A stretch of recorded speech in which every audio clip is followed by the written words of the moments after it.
The wooden bench outside the Vanderbilt University Hospital was hard and unyielding against my back, a stark contrast to the soft, life-filled air of the spring afternoon. I clutched my hands together, the pressure turning my knuckles into a bloodless, bone-white landscape. The scent of blooming magnolias was thick and sweet, and sunlight glinted off the massive glass windows of the medical complex. But the beauty of the day was a painting I could see but not enter. My entire world had been reduced to the sterile, beeping confines of the intensive care unit where my husband, Liam Walsh, was fighting a war against an enemy we never saw coming. People strolled past me, their conversations a gentle hum of normalcy. Discussions about dinner plans, complaints about the heat, laughter over a shared joke. For a fleeting, painful second, I wished I could be one of them, a woman with nothing more pressing on her mind than what to plant in her window box. But that woman was gone. She had been erased the moment the doctor said the words. Liam had always been a force of nature. He was the kind of man who could spend 10 hours in his workshop, sanding and shaping wood into beautiful custom furniture, and still come home with the energy to make us dinner and ask me with genuine interest about every detail of my day. His smile was a quiet, steadying force. It could make you believe that any storm could be weathered. He was my anchor, my safe harbor. And now, watching him fade in that hospital bed, I felt as if I were being swept out to sea, the solid ground beneath me disintegrating into nothing. 6 months ago, our future felt like a promise. We talked about trips to the coast we couldn't yet afford, about adding a room to our small house for the children we still dreamed of having, about getting a scruffy dog from the shelter. Then, Liam started coming home from work looking pale and drained. He'd brush it off with a tired smile. Just a long day, Elle. Nothing to worry about. But the fatigue didn't lift. It settled into his bones, a heavy cloak he couldn't remove. Then came the bruises, small, unexplained constellations of purple and blue on his arms and legs. One night, I woke to the sound of him gasping, his chest heaving as he fought for a breath that wouldn't come. The nurse in me, the part trained to see past brave faces, knew this was more than exhaustion. The diagnosis felt like a physical blow, knocking the air from my lungs. Aplastic anemia. The words were clinical, cold, and utterly devastating. His own immune system had turned traitor, systematically destroying his bone marrow, shutting down the very factory that produced his blood. The treatment was straightforward in theory, impossible in practice: a stem cell transplant. Without it, the doctor said, there was little hope. I tried to be his rock, holding his hand, whispering, "We'll get through this, Liam, we always do." But in the solitude of our bathroom, with a towel pressed to my face, I would sob until my throat was raw, because I knew a truth Liam had always carried like a secret weight. He had no family. He was a product of the foster system, a boy who had bounced from home to home, never knowing his parents, never knowing if he had a single blood relative in the world. Without a close familial match, finding a donor was like searching for one specific star in a foreign galaxy. We had registered with the National Donor Registry, but the doctors were gently, heartbreakingly honest. The search could take years. Liam had weeks. Earlier that morning, his primary physician had taken me aside. His kind eyes were shadowed with a grim finality. "Ella, we are running out of options," he'd said, his voice low. "If we don't find a compatible donor soon." He didn't finish the sentence. He didn't need to. The unspoken words hung between us, as heavy and cold as stone. I had nodded, tears streaming down my cheeks in a silent, helpless admission of defeat. I was a nurse. My entire career was built on the premise of healing, of offering comfort and care.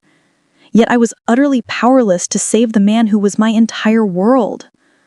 I thought of our life, the one we had built piece by piece, our little brick house with its overgrown garden, the bookshelf he built for me that took up an entire wall in our living room, the note he'd written on a scrap of paper from his workshop, now framed and hanging by our back door.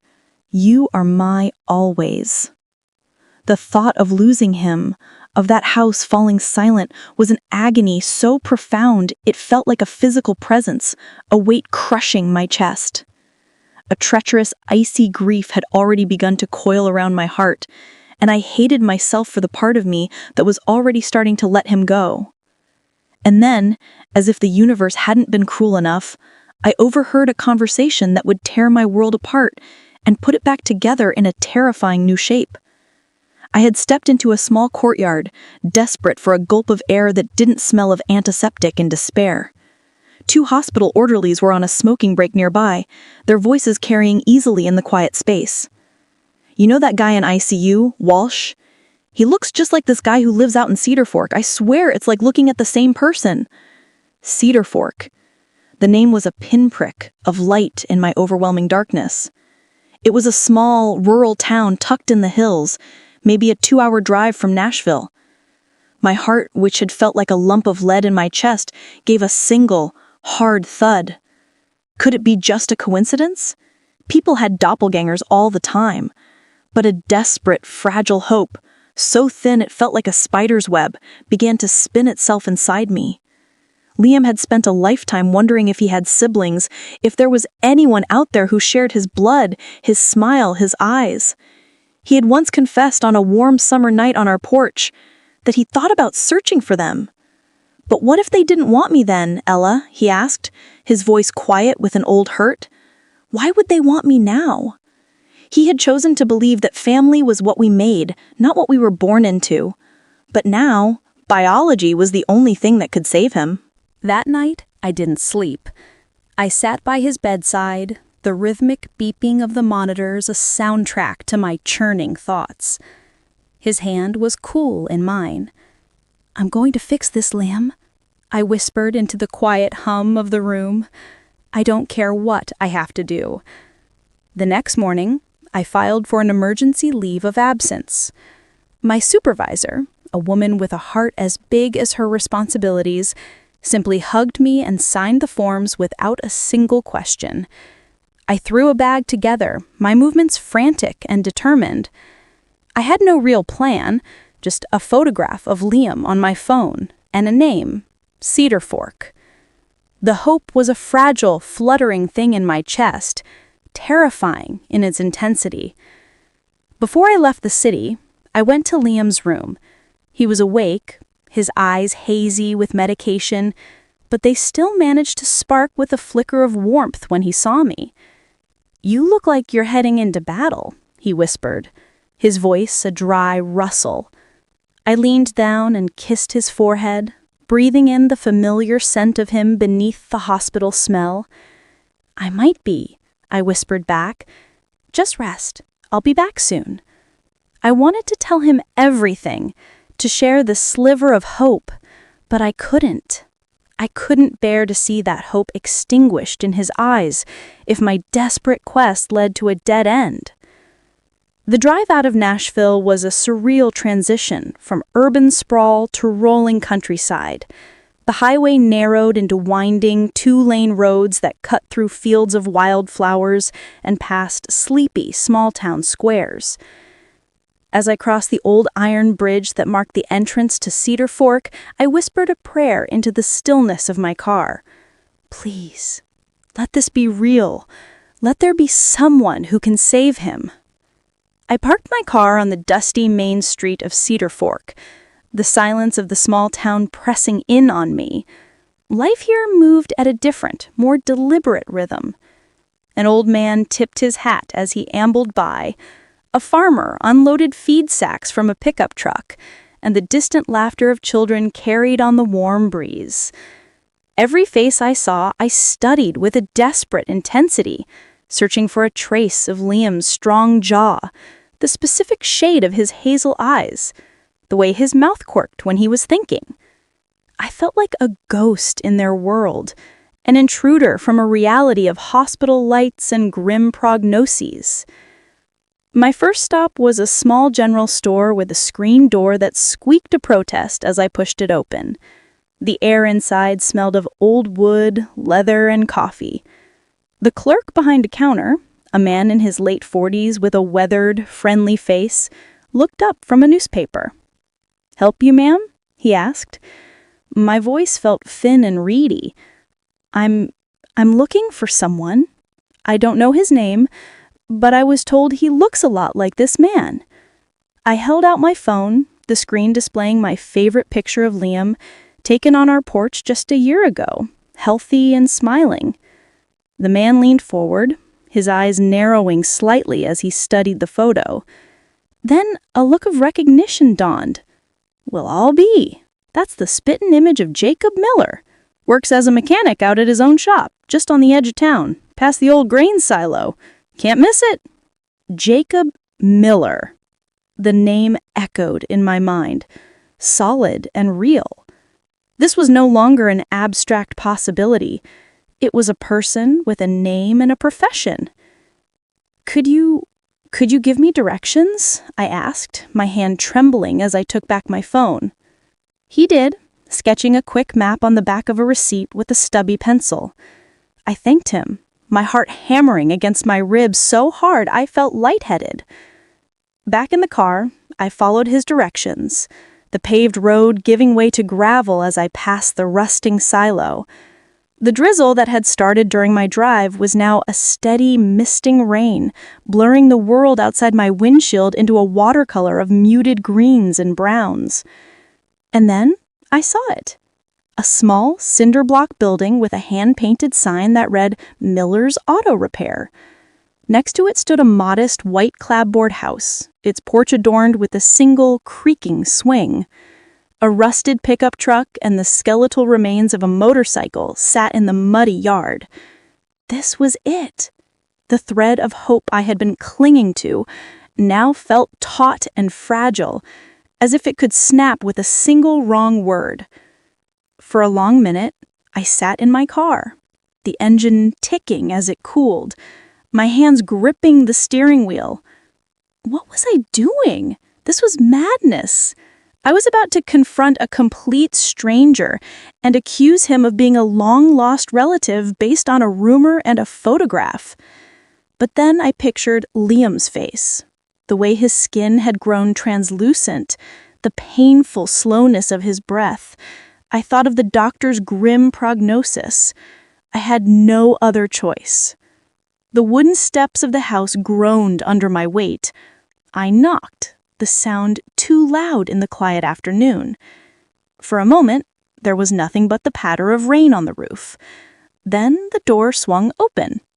A man stood there, tall and broad-shouldered, wiping his hands on an oily rag.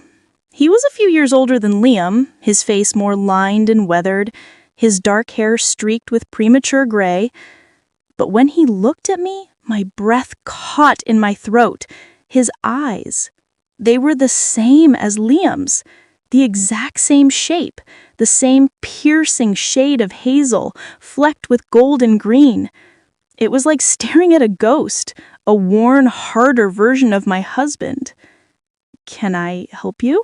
he asked, his voice a low rumble, cautious and tinged with the roughness of someone not used to small talk. I was frozen for a second, my rehearsed speech vanishing from my mind. I fumbled with my phone, my fingers clumsy and cold. I'm looking for someone. I don't know his name, but I was told he looks a lot like this man." I held out my phone, the screen displaying my favorite picture of Liam, taken on our porch just a year ago, healthy and smiling. Jacob Miller's frown deepened. He took the phone from my hand, his gaze fixed on the screen. The seconds stretched out, filled only by the sound of the rain. I watched his face, seeing the confusion, then the dawning disbelief, and finally a flicker of something that looked like pain. He let out a long, slow breath. "Lord have mercy," he muttered, almost to himself. He looked from the photo to my face, his expression softening from suspicion to a wary curiosity. "You're his wife?" he asked. I nodded, my throat too tight for words. He stepped back, holding the door open wider. "You better come in." The inside of the house was humble and masculine. The air smelled of coffee, motor oil and wood smoke. The furniture was worn but clean, and tools and car parts shared space with everyday items on the kitchen counter. He gestured to a well-worn armchair, and I sat, perching on the edge, my bag clutched in my lap like a shield. "He's in the hospital," I began, the words tumbling out in a rush. "He has aplastic anemia. He needs a bone marrow transplant to live. The doctors said he has no family, that he was left at a hospital as a baby. But then I heard about you, and I had to come." My voice broke on the last word, the weight of the last few months crashing down on me in this stranger's living room. Jacob sat on the couch opposite me, leaning forward, his elbows on his knees. He stared at the floor for a moment, then back at the photo still in his hand. I think Liam might be my brother," he said, the words quiet but sure. The air left my lungs. "Your brother?" He nodded, a grin set to his jaw. "Our mother, she wasn't cut out for it. She had a lot of kids, different fathers. I was the oldest. I remember when she had another boy. She said she couldn't keep him. She left him at the hospital in Nashville and never looked back. I was just a kid myself, couldn't do anything about it." He rubbed a hand over his face, and when he looked up his eyes were bright with unshed tears. "I always wondered what happened to him. I never even knew his name, until now." Tears streamed freely down my cheeks now, a mixture of grief for the childhood Liam never had and a soaring, terrifying hope. "He spent his whole life feeling alone," I whispered. "He thought he had no one." Jacob stood up abruptly, his movements decisive. "I'll do it. The transplant. I don't need to think twice about it." He looked at me, his gaze steady and resolved. "He's my brother. If there's any chance I can help him, of course I will." He walked to a hook by the door and grabbed a set of truck keys. "When do we go?" I was stunned into silence. I had prepared for arguments, for skepticism, for having to beg. I hadn't prepared for this immediate, unwavering commitment. The sheer, uncomplicated goodness of it left me breathless. "Now," I managed to say, "we can go now. His time, it's running out." We left Cedar Fork as the evening began to settle in, the rain now a steady downpour. Jacob followed behind me in his pickup truck, its headlights a constant, reassuring presence in my rearview mirror. The fear was still there, a cold knot in my stomach, but it was now intertwined with a powerful, thrumming sense of hope. We were not just driving towards a hospital, we were driving towards a miracle. When we arrived at Vanderbilt, I led Jacob through the labyrinthine corridors, the familiar smells and sounds of the hospital grounding me in our grim reality. We reached Liam's room. He was awake, his head turned toward the window, his profile heartbreakingly frail against the white pillows. He turned when he heard me, a weak smile touching his lips, which then froze when his eyes landed on the man standing behind me. The room fell silent. Liam's eyes widened, his gaze locked on Jacob. It was like watching a man see a phantom, a piece of his own soul reflected back at him. Jacob took a hesitant step forward, his own emotions raw on his face. "Liam," I said softly, my voice trembling, "this is Jacob Miller. He's from Cedar Fork." Jacob's voice was thick with feeling. I think I'm your brother." Liam's breath hitched. A single tear traced a path down his temple and into his hairline. He didn't speak. He just slowly, weakly, lifted a trembling hand from the sheets. Jacob stepped forward and took it, his own strong, work-roughened hand enveloping Liam's pale one. "I am," Jacob said, a low, firm promise, "and I'm here to save your life." The world inside the hospital seemed to shift on its axis after Jacob's arrival. The pervasive air of grim resignation was swept away, replaced by a frantic, hopeful urgency. The medical team, who had become accustomed to delivering somber updates, now moved with a new sense of purpose. Jacob was whisked away for a battery of tests, blood draws, tissue typing, a thorough physical examination. I waited with Liam, my hand in his, as he processed the seismic revelation. He was quiet, his gaze distant, as if he were sifting through a lifetime of memories, trying to find a space where a brother could fit. "He has our mother's eyes," Liam whispered finally, his voice raspy. "I saw it the moment he walked in." It was the first time I had ever heard him use the word ours in relation to anyone but me. A profound, quiet awe had settled over him, tempering the ever-present fear. The results came back with a speed that spoke to the critical nature of Liam's condition. The hematologist, a woman whose professional demeanor rarely cracked, entered the waiting room with a genuine, relieved smile. "It's a phenomenal match," she said, her eyes finding mine and then Jacob's. "You're a perfect HLA match, Mr. Miller. We can proceed." A sob of pure, unadulterated relief escaped my lips. I turned to Jacob, my vision blurred by tears. "Did you hear that? You can save him!" Jacob, who had been standing with his arms crossed, a picture of stoic tension, let out a long, shaky breath. The resolve in his eyes never wavered. "Then let's not waste another minute. When do we start?" The procedure was scheduled for the following morning. That evening, I gave the brothers space, lingering just outside the room as they talked.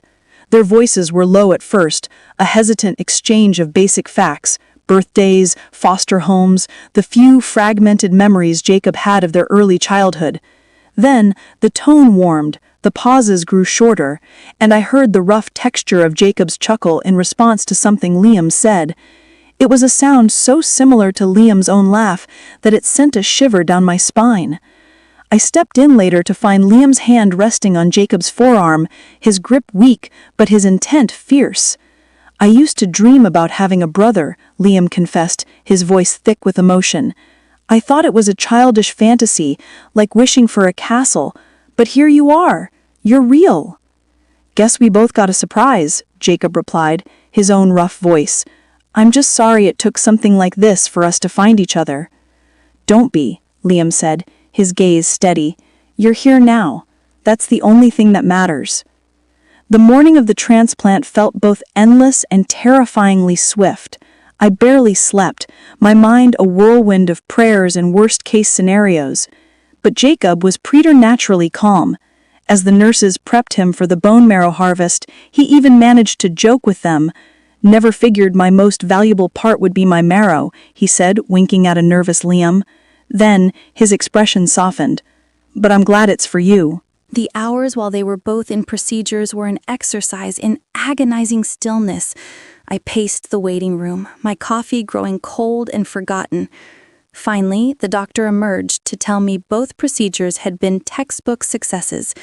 Liam was in recovery, and the healthy stem cells from Jacob's body were now coursing through his veins, seeking a new home in his marrow. It was a beginning, not a guarantee, but it was the first true beginning we'd been offered in months. The recovery was a slow, meticulous dance. Liam was moved to a sterile room to protect his fledgling immune system.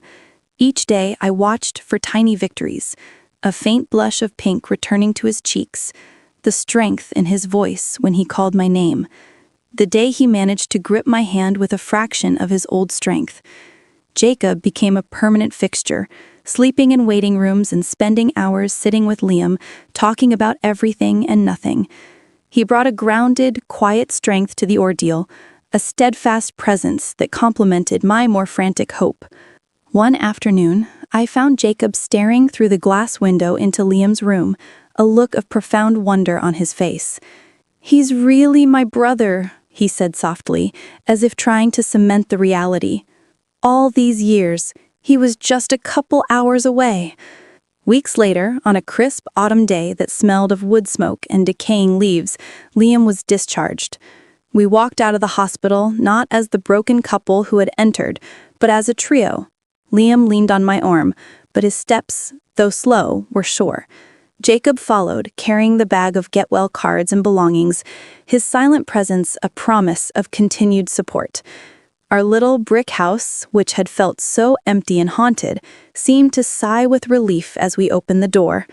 This time, Jacob crossed the threshold with us. He didn't just visit, he folded himself into the fabric of our lives. He took the spare room, his few belongings a testament to a life of simplicity, and set about making himself useful. He fixed the leaky faucet I'd ignored for months and started tidying the overgrown garden. In the evenings, we would sit on the porch. The new rocking chair Liam had insisted on designing, a twin to the old one, sitting empty for now. The two brothers would talk, their conversations weaving together the separate tapestries of their lives. Liam shared stories of the foster families, the fleeting kindnesses, and the long stretches of loneliness. Jacob filled in the bleak picture of their early years, of a mother too lost to care for them, of a childhood spent fending for himself. One evening, Jacob handed Liam a small, worn harmonica. "It's the only thing I have from before," he said quietly. "Our father, whoever he was, left it. I want you to have it." Liam took it with reverence, his fingers tracing the tarnished metal. He didn't say a word, but the tears that rolled down his face in the fading light were a more eloquent thanks than any speech. As the months turned, Liam's strength returned. His hair grew back, thicker and darker. The hollows in his cheeks filled out. He began spending time in his workshop again. At first for only minutes at a time, then for whole afternoons. The familiar scent of sawdust and varnish a balm to my soul. The community of Cedar Fork, hearing the story, embraced us. Casseroles appeared on our doorstep, in cards with messages like, "Blood finds its way home," arrived in the mail. It was a reminder that our small, desperate drama was part of a larger tapestry of human connection. On a particularly golden afternoon, we visited Jacob's land in Cedar Fork. The hills were ablaze with the colors of fall. Liam and I walked hand in hand along a dirt road while Jacob walked ahead, effortlessly carrying the young daughter of his neighbor on his shoulders, her laughter ringing through the quiet air. Liam squeezed my hand. "You know, Ella," he said, his voice strong and clear, "I spent my whole life believing I was a solitary tree. But I was wrong. I was just a branch that had been separated from the rest. Now I'm grafted back on." I looked at his face, now full of color and life, and then at Jacob, who had turned back to smile at us, his hazel eyes so like his brother's, crinkling at the corners. "Family isn't always about blood, Liam," I whispered, leaning my head against his shoulder. "But when it is, it's a kind of magic." That night, we sat around a crackling bonfire in Jacob's backyard, the flames painting our faces in warm, dancing light. The fear, the despair, the long white corridors of the hospital. They felt like a distant, fading dream. I rested my head on Liam's shoulder, listening to the deep, familiar rumble of his voice as he laughed at one of Jacob's stories and felt the solid, steady weight of his hand in mine. The broken pieces of our world had not just been mended, they had been reforged into something stronger, more resilient, and infinitely more beautiful. Our story had begun in the shadow of loss, but it found its meaning in the hard-won light of redemption, in a brother found and a life, against all odds, defiantly